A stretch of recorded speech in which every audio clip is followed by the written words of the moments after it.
As many of you know, GulfStar, one of the largest middle market investment banks in the Southwest, and one of the things I ran across recently that kind of helps put that in perspective, there's an outfit that's kind of studying intermediaries across the country, and they identified something like 740 intermediaries.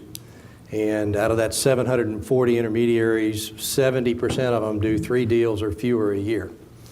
So we're here in Houston and we're doing 18 to the low 20s every year. So I think it gives you some indication both sort of our relative size, but I think it also says a lot about Houston. I don't think we can take credit for the fact that we see the deal flow that we see. And I think this morning what I want to do is talk to you a little bit about the private markets, because one of the things that I've learned over the years is that the public markets are very transparent. Everybody sees that. You see the nightly news and you know where the Dow Jones and the S&P closed. But on the other hand, the private markets are very opaque.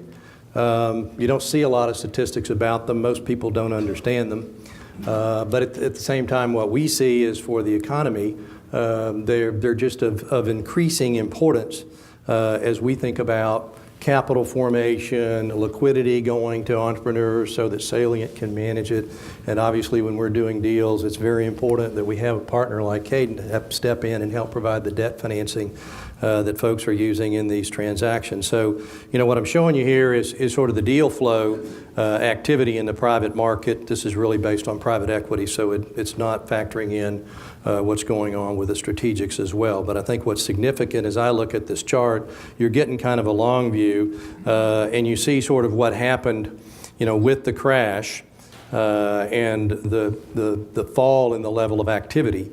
And then we had sort of not 1,000 days of darkness, but we had, several hundred days of darkness coming out of the crash in 2008. But you can see the market picked back up in 2010. And what I think is significant is if you look at where we are right now, the number of transactions and the capital that got put to work in the first half of this year is greater than we saw even back in 2007. You wouldn't necessarily know that. I was surprised by that fact when I put this chart together, but what that says to me is we very well could probably have the best year in the M&A market that we've had in some time. So I think the general pulse is the M&A market is very, very good. And one of the things that I meant to read, and Paul and I were talking about this a little bit before we got started, but I promised him that I would read this to you because I think it ties into what he said. It was in a Wall Street Journal article on the op-ed page that I picked up last week. It says, the 2010 Dodd-Frank law, which was enacted on the premise that banks should be punished for the sins committed by politicians, enlarge the muscle power of the Fed and other federal agencies that regulate the financial sector. So I have to say, Paul, I absolutely agree. I think we're once again publishing the private sector for what the public sector's done to us. If we move to this next one, looking at it on an annual basis, this kind of confirms what I said earlier. What you're seeing is, we've had 10, 11, 12, and 13 very, very solid years. That makes anybody nervous. Nothing lasts forever. But we're looking at 2014 being an even better year than we've seen. So what it really says is the liquidity coming into the economy from the private market is also very, very solid right now, even though there was a lot of concern post-crash about what was going to happen to the private equity industry. And there was a lot of talk about changing the ballgame for those folks as well. The next question that people, are very concerned about was, what does all this mean in terms of valuations? And this is, if you look at this chart and you look at, what data set this is based on, we work primarily what we call the lower end of the middle market. So those are companies that are worth $10 to $250 million. So this may not be consistent with what you might see for EBITDA multiples in the public market. And certainly you're going to see larger multiples for companies that are larger than this subset, because in the higher end of the market, people put more leverage, less equity, they could pay higher multiples. But what we're seeing right now is, multiples are about as high as they've been. 6.4 was the average in the first half of the year. It was 6.5 last year. You can see those multiples being a full half a turn above where they were back in 7 and 8 for this marketplace. So, we feel like valuations are continuing to trend upward. We're consistently seeing oilfield service companies trading in 5 to 6 times. And we can remember a couple of years ago when the publics were trading at 4, 4.5. Hard to get much better than that for a private company. If you look at this next slide, one of the things that we also look at is that the market always does segment out by size. And this is an interesting one to me because what you'll see here is multiples for companies. And if you think about 100 to 250 million in value, what are we talking about? We're talking about companies that are getting up in that 15 to 30 million EBITDA range. And so there is somewhat of a very competitive marketplace for firms in that range. The multiples haven't moved up as much for the smaller companies, but if you think about it, that makes perfectly good sense if you think about what private equity is looking to do, because private equity is really looking for a platform that they can really double or triple in a short period of time. And when you've got a bigger base with a more solid management team, it's a lot easier to do that. This next one, Jay Jester, and I'll have to apologize to Jay. The folks at Audax are good friends of ours, but I pulled these 2 quotes from Jay, and I think they're very good in terms of sort of giving you some insight into what we're talking about as far as middle market and lower middle market. So, as Jay says, 30 to 75 million, which is what they see as sort of the true middle market, and as Jay says, that's insanely competitive right now.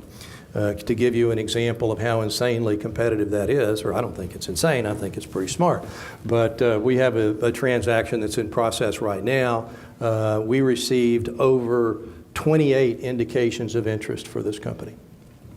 And the management team, and they're just totally blitzed and red-eyed at this point, but they conducted 12 management meetings with potential buyers. And we don't have the letters of intent in, but needless to say, we feel like that particular transaction absolutely is illustrative of what Jay's talking about with companies in this size range. And then, the lower middle market, those 5 to 15 million EBITDA companies, as he says, there's a ton of those coming to market right now, and people will spend a lot of time on them. They're not necessarily always large enough. Certainly the lower end is going to be more of a tack on the way the private equity guys look at it. But there are plenty of those coming to market given the capital they've got to deploy and given the efficiency of doing quick add-ons to companies they've already bought. We see many of them, even before they've closed a transaction that's in diligence, already actively teeing up.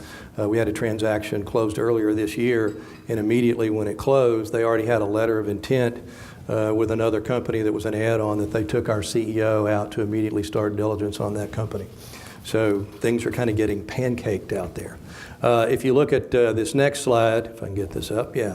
This is, I think, a little bit encouraging as well, even though we're seeing the multiples up. We pay a lot of attention to what's going on in the credit markets because the private equity game plan doesn't work unless you got plenty of leverage that's inexpensive in the marketplace. Last time we saw the market peaking, we saw people abuse that. So we stay concerned about whether or not people are putting too much debt in deals. So what you see here is the leverage multiples on senior debt at 2.7, right on top of where they were back in 2007. So we're using leverage from the banks. The banks, people being critical of the banks are lending. But again, the banks are being serious underwriters, and the better credits are getting much better terms. But then we see, the sub-debt usage has pushed that overall multiple slightly higher than where it was. But at 3.8 times, again, back to conservative capital structure, if you're going to finance it 50-50, 3.8 times in debt, 3.8 times in equity, you're paying 7.6 times EBITDA. That's not an unreasonable multiple to be paying. And if you move to the next one, that's just showing you the capital structures. And again, what you see is private equity had to put a lot more equity into deals shortly after the crash, but it's moved right back down to about 42% equity in deals right now. So it's not quite that 50-50 capital structure at close that I mentioned. This next one, is I showed you this one last year, and I think it's kind of significant for people to keep track of, where are we and what's going on with private equity deal flow, and just, what's happened in this marketplace in the last 10 years, because as I mentioned, it's a relatively young marketplace. And what I would say is for entrepreneurs and for capital formation and for employment, because employment's a big part of the picture. The flow of liquidity into these middle market companies is absolutely critical. And so one of the things that we try to keep track of, not only how much money's flowing in, but how much money are they deploying, but also how much capital is available to them. Because we know after the crash, people cut back on commitments. We were very concerned that you'd see the amount of capital available in private equity shrink to historically low levels, which would have been a bad thing. But if you look, I'm going to skip past this one because this one is just trying to give you, it's looking at the number of funds. What's significant here is if you're an established fund, it's a great game to play. It's getting harder and harder for new funds to raise capital. But this graph is showing you the incredible exponential growth in the number of private equity funds out there. Why is that happening? Well, it's partly because the people that are providing them the money to invest are looking at what are my alternatives in the public markets. And if equity's only getting, 8 to 10% a year, and that's probably a pretty optimistic outlook for equity, and bonds are only paying 2 to 3% per year, and you've been underwriting your public pension at what kind of a return rate, somewhere 8 to 10%, where are you going to look to make up the difference? And private equity can't totally make it up, but it makes a lot of sense that these institutional investors would be putting money in.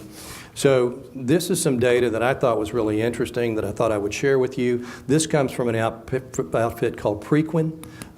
This is tracking, dollars under management, private equity, but this is not the U.S., this is worldwide. So the data set, this next slide I'm going to go to in a minute, I just want to separate because I was putting the whole piece together. The blue bar here is the unrealized value of the portfolio companies, and the light blue bar is the dry powder. So if you look at this, worldwide, because this is not just the U.S., but when we say worldwide, it's primarily the U.S. and Europe.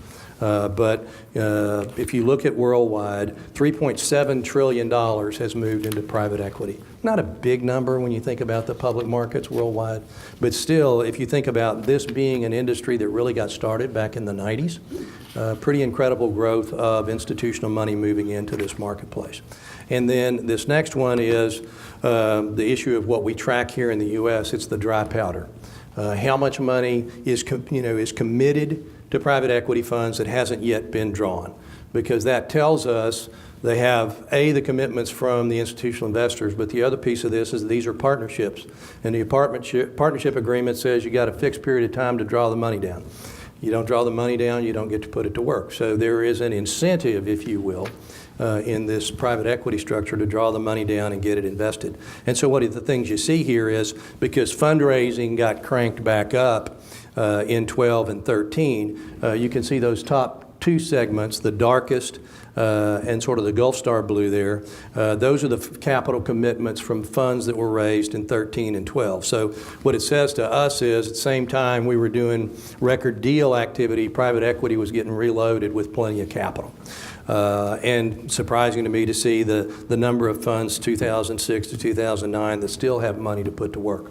But what it says, the quick takeaway there is, we think there's plenty of capital still coming in to the private equity marketplace to fund deals. And then for us, I like to break it down and say, well, wait a minute, that's everything from the real mega funds to the funds that we normally deal with. Most of the funds that we're dealing with in the lower middle market are $1 billion or smaller. So I like to break it down and say what's the dry powder in the funds that are $1 billion and under. That's the light gray segment of the pie here, but that's roughly 25%. So, you're still going to see the mega deals get done by the TPGs and the Blackstones and the folks like that. But for the market that we work in, and certainly for where most of Houston's entrepreneurs are, there's still plenty of capital to get those transactions done. And then sort of, what are the takeaways, kind of what's the bottom line? What we see is, one of the things we were talking about at the table, Midland is not the most scenic place to go to. Recently we're getting pictures in from a client out there, and it's just picture after picture of a pump jack on brown dirt, okay? And if you fly into Midland, that's what you see. But it's just incredible, the energy, and the pun's intended, but the energy out in Midland today because of what's going on in the oil business. And if you go out there today, it's just growth, growth, growth, boomtown. And obviously South Texas, the last time I went down to South Texas, I thought, my God, I've just visited the land of white pickup trucks. It's all you see on the highway. So we think, Houston and Texas, underlying economy, still very, very strong. I think if you look at, one of the things Paul mentioned, if you look at what the drilling budgets are, if you look at the wells that people plan to drill to fully develop these resources that we're working on, it's just phenomenal. And some of you may remember a couple of years ago when I came in the first time I spoke on this panel, I was talking about the spread between the price of a BTU in a gas molecule and the price of a BTU in a barrel of oil. And that spread is still out there, but some of these projects that Paul mentioned that are getting built, the incredible capital investment in the petrochemical on the the Texas Gulf Coast, the incredible expenditure on pipelines to sort of move product. At some point, that gas is going to start moving through these petrochemical plants, become some kind of a refined product to get exported. So I think as we look at Houston, we think all those things are very positive. As far as sellers, it sounds a little bit self-serving, but it is an incredibly good time for a seller to achieve a liquidity event. Most of our sellers, as I say today, they're 7 years older and wiser, and their business is worth as much or more than it was prior to the crash. So many of them are coming to us saying, I've waited, I think the market's as good as it's going to get. Now's the time to take my money over to Salient and let somebody manage it for me. In terms of private equity, that market is very robust. We're no longer concerned there. I think even if they change the tax laws, there's still a real need on the part of the investors to have the opportunity to invest through private equity. And then obviously the strategics, there's still a lot of talk about the fact that, to grow at the rates they need to grow, acquisitions, post some dislocation, very, very attractive. They've got balance sheets that'll let them do it. So, we think both strategic buyers and financial buyers, every one of our processes we see both being very, very active, and we see half the transactions going to private equity and half going to strategic. So we think that's a very good position to be in. So what'll stop the music? I think when you're in the fifth year of this kind of expansion, I think that's what everybody does worry about. That's what everybody asks me. Should I go now? Should I wait a year? Am I leaving money on the table? And obviously, nobody has a crystal ball. I think one of the things that I like to say about markets versus government policy, markets, you can never predict them. But somehow or other, they always work out, and it makes perfectly good sense retrospectively. On the other hand, government policy, as Paul knows very well, the bureaucrats are intending to make everybody's life better. They absolutely know how things are going to work out.